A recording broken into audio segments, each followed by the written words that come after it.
je fais le ménage. Comme à la SS, pareil, le ménage. Allez, hop, du balai. Eh ben oui, ça y est, du balai. Terminé, les anciens joueurs. Monsieur Aouchiche, faut partir.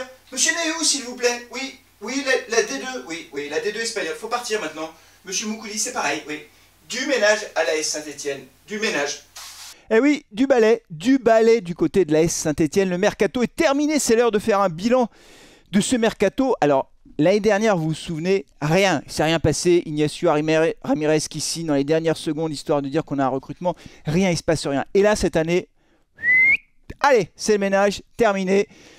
Le bilan est assez impressionnant, je dois dire. Il y a eu 22 départs en tout entre les fins de contrat et les joueurs qu'on a réussi à transférer. 22 départs du côté de la SS. Il y a eu 11 arrivées plus des retours de prêt, 3 retours de prêt. Les 3 retours de prêt, vous les connaissez. Il s'agit de Charlaby, de Palencia, mais aussi de Crasso. Et il y a eu un tweet de GG Chap, je ne sais pas si vous l'avez vu, qui était très drôle. Il m'a beaucoup fait rire ce tweet-là qui a dit « Ajaccio, on leur a prêté Crasso, ils nous ont rendu à Haaland ». C'est excellent, c'est vraiment très drôle, ça m'a beaucoup fait rire. Et c'est à peu près ça en fait, c'était très drôle. Bref, on va faire le bilan du mercato, les amis, mercato de la S Saint-Etienne. On va classer les arrivées. Alors, on peut parler des départs. Allez, on va parler des départs. Le coup de balai qu'il y a eu à l'intersaison. On voit bien que Perrin, Soukas et Batles ont décidé de faire le ménage dans le vestiaire stéphanois. Tout le monde est parti, ou quasiment tout le monde. Le dernier en date dans toutes les dernières minutes du mercato, c'est Adil Aouchiche qui est parti à Lorient. Il a été libéré de sa dernière année de contrat.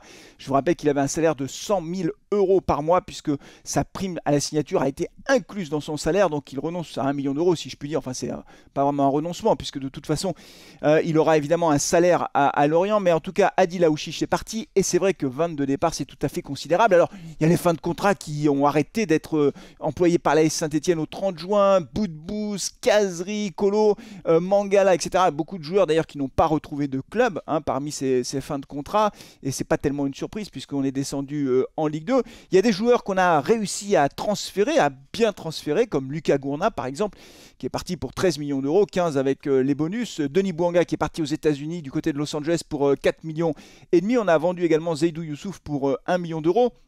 Bref, il y a eu tous ces départs-là. Parmi les fins de contrat, je pourrais également citer Nordin et Romain Amouma aussi. Et puis, dans les dernières semaines ou derniers jours du mercato, on a eu d'autres départs. 3 départs. Neyou qui est parti à Leganés en D2 espagnol. On a Madi Camara qui est parti du côté de Brest. Aouchiche qui est parti à Lorient. Harold Moukoudi qui est parti en Grèce. Allez, du balai tout ça. Ils nous ont fait perdre, il y avait besoin de 109, il fallait repartir à zéro en réalité. Plus on avance, plus j'en suis convaincu. Et du coup, bah voilà, il y a eu 22 départs, 11 arrivées seulement, donc on voit bien qu'il y a un déséquilibre, ce qui permet d'ailleurs sur le plan budgétaire pour l'AS Saint-Etienne de faire considérablement baisser la masse salariale du club. Tous les gros salaires sont partis, je dis bien tous les gros salaires sont partis, et le budget de l'AS Saint-Etienne passe de 67 millions l'an dernier à 29 millions, il a été divisé par 2, mais au moins c'est un budget qui est soutenable sur le plan financier, surtout avec les ventes qu'on a réalisées, sans oublier bien sûr les 12 millions d'euros qu'on va toucher du transfert de Wesley Fofana de Leicester vers Chelsea, puisqu'on touche une prime sur la revente et la plus-value enregistrée par Leicester. Tout ça pour vous dire les amis que sur le plan financier, le problème est réglé, le club n'est pas du tout en danger, malgré ce que je peux dire ici ou là, il n'y a pas de problème financier ni cette année, ni même l'année prochaine si on reste en Ligue 2. Ne croyez pas tout ce qu'on veut dire à chaque fois, là. Il y a des messages très anxiogènes qui apparaissent en disant si on ne remonte pas, c'est la fin, c'est la faillite. Non, pas du tout. Financièrement, avec tout ce qu'on a vendu, le club n'est pas en danger. Moi, ce qui m'intéresse dans cette mercato, mais non, pas dans cette mercato, Flavien, allons, Flavien, dans cette vidéo consacrée au mercato, c'est de parler des arrivées. Et ce que je vous propose dans ce petit exercice que je me fixe moi-même, c'est de classer les arrivées dans 3 catégories. Il y aura d'abord les catégories top recrutement, ceux que je considère comme étant vraiment des recrutements réussis. Il y a la catégorie des plutôt bien. Et puis il y a la catégorie des à confirmer. Alors je ne voulais pas dire flop, parce qu'on ne peut pas dire flop après 5 ou 6 journées, c'est pas possible. Mais plutôt à confirmer des joueurs où on demande à avoir un peu plus, ou en tout cas on en attend un petit peu plus. Et puis il y a la catégorie aussi, c'est la dernière catégorie, on va peut-être commencer par celle-là parce que ça ira vite. Ce sont les joueurs sur lesquels je ne peux pas me prononcer pour une simple raison. Je ne les ai pas vus jouer. Et tant que je ne les ai pas vus jouer avec le Bayo vert de l'AS Saint-Etienne, je ne peux pas me prononcer. Il y a Léo Petro qui est arrivé dans les toutes dernières heures du mercato, vous le savez. Il y a Thomas Bonconduit et puis il y a Ibrahima Wadji. Vraiment, j'espère qu'en tout cas pour cet attaquant, c'est une bonne pioche, on verra. En tout cas, il est arrivé, il n'a pas encore joué, mais je vous le dis, j'ai hâte de le voir sur le terrain. Il est rapide, il marque de la tête, il marque du pied. Enfin, je pense que c'est un attaquant qui est assez complet. On va voir, mais ces 3 joueurs, pour l'instant, on ne peut pas se faire une opinion puisqu'on ne les a pas encore vus jouer. Mais si vous avez une opinion, bah, en commentaire, vous me lâchez un petit commentaire, en même temps vous lâchez le like, et puis vous vous abonnez si ce n'est pas déjà fait. Mais dites-moi si vous avez un avis sur ces 3 recrues. Je suis plutôt optimiste sur ces recrues. Voilà, on va le dire comme ça. Alors parmi les tops, on va commencer parmi les tops, à tout seigneur, tout honneur. Parmi les tops, mesdames et messieurs, en premier lieu, je souhaiterais citer Monsieur Laurent Batles. Ah ben oui, parce que lui aussi c'est quand même un recrutement, puisque vous savez, Pascal Duprat est parti en fin de saison dernière, son contrat de 6 mois n'a pas été prolongé. La bonne idée qu'a eu Loïc Perrin, et on pourrait dire qu'ont eu Loïc Perrin et Soukas, c'est de recruter tout de suite Laurent Batles. Souvenez-vous, il a été recruté au début du mois de juin, ce qui lui a permis quand même de préparer la saison, de dire aux joueurs qui ne voulaient pas garder, il faut partir, et puis de préparer les recrutements à venir. Donc moi je pense que Laurent Batles, franchement, c'est une bonne pioche. Il a, comment dire, d'abord, il connaît bien le foot déjà. On sent qu'il a une patte, il a un système, il a une façon de jouer. Et globalement, il lui faut un peu de temps, bien sûr, pour que tout ça se mette en place. Mais moi, déjà, Laurent Batles, c'est dans les tops. Ensuite, dans les tops, il y en a 2 autres. Vous les connaissez, vous vous y attendez sans doute. Il y a Victor Lobry. Alors malheureusement, il est blessé. J'espère qu'il n'en aura pas pour très longtemps. Mais c'est quand même une blessure sérieuse. Donc on ne va pas le revoir tout de suite sur les terrains. Mais de ce que j'ai vu de Victor Lobry sur les premiers matchs, c'est un tout bon. Techniquement, il est bon. Physiquement, il y va. Il joue au football. Il a le sens du jeu, il y va. Donc moi, Victor Lobry, pour moi, c'est un excellent recrutement. Je vous rappelle qu'il est arrivé libre de Pau, donc c'est une bonne recrue pour l'AS Saint-Etienne. Le 3e et dernier, mais là je vous surprends pas. Si vous êtes fidèle de carton rouge, là, vous vous dites, bien sûr, c'est Monsieur Bouchouari. Monsieur Bouchouari qui est étincelant sur 2 matchs. Sur 2 matchs, hein, il ne faut pas non plus... Il a été étincelant 2 matchs, donc il faut qu'il soit étincelant sur la saison. Bon, mais il a été étincelant, il a été très bon. Et je pense que c'est une excellente recrue, 1 100 000 € de mémoire ou 1,5 million, je ne sais plus, j'ai un doute. Mais en tout cas, c'est une très bonne recrue, il est tout jeune, il est tout bon. Et ça, c'est excellent pour l'AS Saint-Etienne. Bravo pour ce recrutement, c'est vraiment extrêmement bien vu. Parmi les biens, c'est pas le top, mais c'est bien. En tout cas, pour l'instant, je trouve que c'est plutôt bien. Même si ça peut être un peu mieux, c'est bien. Il y en a 2. Je vais d'abord commencer par Chambaud. Chambaud qui a fait 2 matchs aussi, un peu comme Bouchouari d'ailleurs, à Valenciennes et face à Bastia, puisqu'il a été blessé, vous le savez, pendant l'intersaison. Il a repris le championnat au bout de la 5e journée. Ce que j'ai vu à Valenciennes et ce que j'ai vu face à Bastia, c'est bien. C'est bien. Surtout que il ne faut pas oublier que comme il revient de blessure, il n'a pas tout à fait le même rythme que les autres. Même s'il a continué à s'entraîner, il ne devait pas avoir de choc à l'entraînement. Donc il a continué à courir, à s'entraîner, etc. Mais c'est quand même pas la même chose que de faire des matchs en compétition. Donc on a vu à Valenciennes, en fin de match, on voyait bien qu'il était cuit. Face à Bastia, je trouvais que c'était déjà un peu mieux physiquement. Mais voilà, ces 2 matchs sont très positifs. Il est impliqué. C'est lui qui est passeur décisif par exemple sur le 2e but de Crasso. Je vous rappelle, Bouchouari, clac, clac, il traverse sous le terrain. Paf, il glisse ça à Chambaud. Chambaud qui... sans contrôle, décale Jean-Philippe Crasso qui du plat du pied va tromper le gardien Bastier.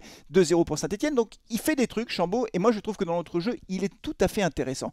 Le 2e joueur que je trouve bien, c'est Cafaro. Alors il a pris un rouge bête, on va pas revenir dessus, on en a parlé 36 heures, donc 36 fois, donc je vais pas revenir dessus. Plutôt bien, je trouve que dans notre jeu, c'est quelqu'un qui est intéressant. Il a fait des passes décisives également. Le dernier but d'ailleurs face à Bastia, c'est lui qui fait l'ouverture pour Jean-Philippe Crasso. On sent qu'il a une patte, il a le coup d'œil, et donc je trouve que c'est un bon recrutement. Voilà, il fait partie des joueurs que je considère comme faisant partie des bons recrutements de l'AS Saint-Etienne. Et puis, parmi les à confirmer, ça ne veut pas dire que ça va pas, hein. Je dis simplement à voir. Il faut aller un peu plus loin. Je vais commencer par Jimmy Giraudon. J'ai hésité, hein. Jimmy Giraudon, j'ai hésité entre bien et à confirmer. Alors je suis sûr que parmi la communauté stéphanoise, il y en a beaucoup qui disent oh non, à confirmer parce qu'il n'est pas super sécure, il n'est pas super rapide, il n'est pas super physique, etc. Moi je suis moins sévère que tous ceux qui pensent cela.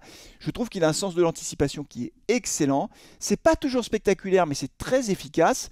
Alors évidemment, si je l'ai mis dans les à confirmer, c'est parce qu'on a une défense qui a pris beaucoup de buts. Et que forcément, quand tu es défenseur central et que tu prends beaucoup de buts, à un moment donné, on se pose la question de la défense centrale. Donc je dis à confirmer, même si je considère que Giraudon est entre le à confirmer et le bien. Vous voyez, c'est entre les deux en réalité. Parmi les à confirmer également, je citerai Anthony Briançon. Anthony Briançon qui a pris un rouge, Anthony Briançon qui doit faire attention parce que évidemment il est surveillé par les arbitres. Voilà, il doit être plus attentif dans son jeu, faire peut-être moins de fautes parce que ça pénalise l'équipe. Donc Anthony Briançon dans la défense centrale, ça s'est bien passé face à Bastia, mais je crois qu'il faut absolument qu'il confirme que c'est un joueur solide défensivement sur qui on peut compter et qui ne va pas faire des fautes bêtes ou qui va concéder des cartons jaunes et des cartons rouges stupides qui nous pénalisent. Et enfin le troisième et dernier joueur dont j'attends de voir en réalité, c'est quelqu'un qui n'a pas encore trouvé le chemin défilé, qui est attaquant, vous l'avez compris, c'est Lenny, non pas Kravitz, mais Lenny Pintor. Lenny Pintor qui s'est créé une belle occasion face à Valenciennes qu'il n'a pas su concrétiser. Lenny Pintor, je pense qu'il faut vraiment qu'il...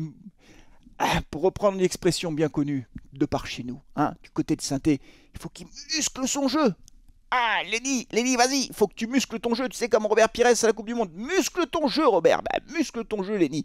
Il faut que tu sois un peu plus dans l'impact physique pour pouvoir t'imposer. Même si tu es rapide, je pense qu'il y a encore une marge de progression importante pour Lenny Pintor qui va être en concurrence, hein, puisque je vous l'ai dit tout à l'heure, on va vite voir arriver Ibrahima Ouadji, à mon avis, à la pointe de l'attaque, avec deux attaquants. Je pense qu'on aura ce 3-5-2 en quelque sorte, hein, 3 défenseurs centraux, 5 milieux de terrain avec les deux latéraux, Silva, Palencia ou Masson, bon peu importe, les latéraux qui seront là, les 3 milieux de terrain que l'on connaît, hein, avec notamment Bouchouari qui sera titulaire indiscutable, Lobry quand il sera là, Chambaud, Cafaro, donc il y a des solutions pour Laurent Batles, et puis devant Grasso et Ouadji. Bon voilà, c'est comme ça que je vois le 11 type à l'issue de ce mercato. Dites-moi si vous êtes d'accord avec ce 11 type, dites-moi si vous êtes d'accord avec mes analyses également sur les tops, les bons et les à confirmer. Et puis si cette vidéo vous a plu, comme à chaque fois, vous lâchez le like, ça fait toujours plaisir, et vous n'oubliez pas de vous abonner à Carton Rouge TV. On se retrouve très vite pour faire l'avant-match du match face à Pau, bien sûr, comme toujours, et puis on sera en live ensemble pour vivre cette rencontre. On espère que les Verts vont poursuivre sur leur lancée. C'est tout pour aujourd'hui, les amis. Merci d'avoir suivi cette vidéo. Je vous laisse parce que j'ai encore du boulot. Ah oui, le ménage n'est pas terminé. Allez les Verts, ciao.